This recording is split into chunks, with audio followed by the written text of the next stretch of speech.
ಧರ್ಮಸ್ಥಳದಲ್ಲಿ ಮತ್ತೆ ಹೊಸ ಸ್ಥಳ ಗುರುತಿಸಿದ ಅನಾಮಿಕ.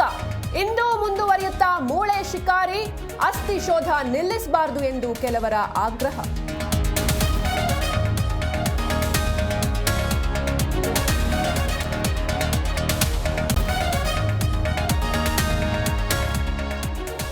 ಸದನದಲ್ಲಿಂದು ಎಸ್ಐಟಿ ತನಿಖೆ ಬಗ್ಗೆ ಪರಂ ಉತ್ತರ.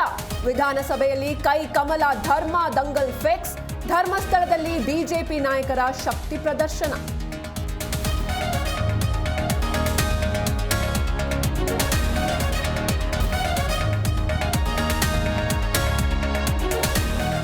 ಬೆಂಗಳೂರು ಸೇರಿ ಕರುನಾಡಿನಾದ್ಯಂತ ಮಳೆಯ ಆರ್ಭಟ. ಶಿವಮೊಗ್ಗ, ಕೊಡಗು ಸೇರಿ 6 ಜಿಲ್ಲೆಗಳಲ್ಲಿ ರಜೆ. ಕರಾವಳಿಯ ಬಹುತೇಕ ಜಿಲ್ಲೆಗಳಿಗೆ ರೆಡ್ ಅಲರ್ಟ್.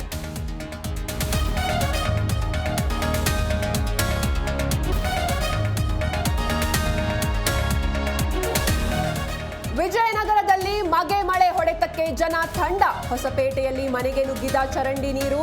ರಸ್ತೆಗಳು ಜಲಾವೃತ, ನೀರಲ್ಲಿ ತೇಲಿದ ಸಾಮಗ್ರಿಗಳು.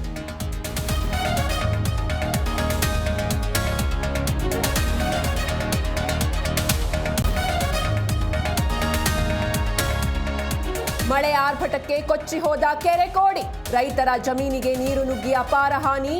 ಬೀದರ್ನ ನಾಮಾನಾಯಕ ತಾಂಡಾದಲ್ಲಿ ದುರಂತ.